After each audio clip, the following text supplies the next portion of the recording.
ملال کرن دل ملامجه کرن زمان ملال کرن دل ملامجه کرن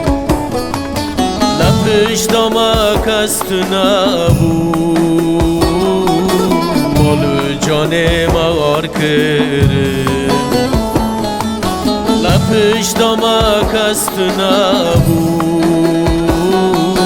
مال جان مغار کرن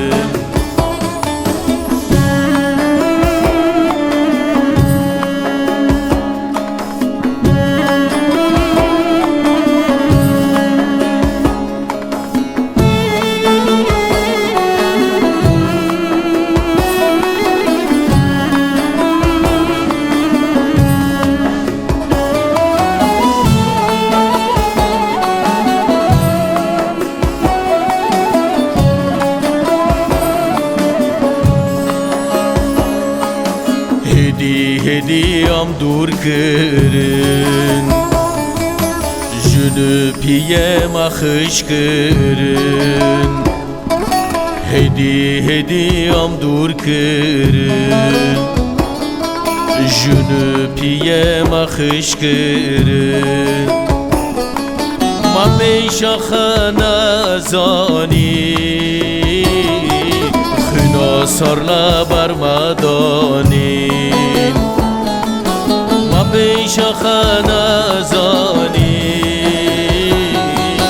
خینا سرلا برمدانی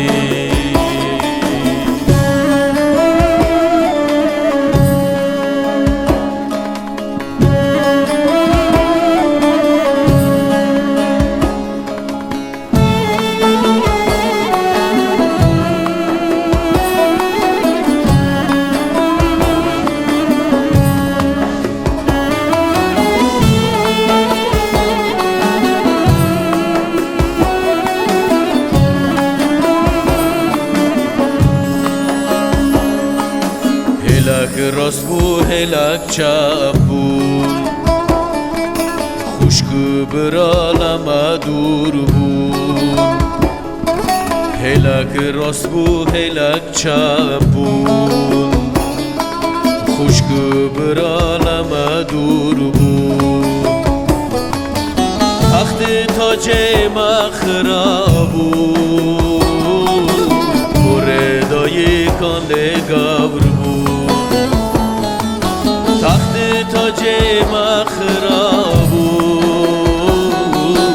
بردای کانده گبر بود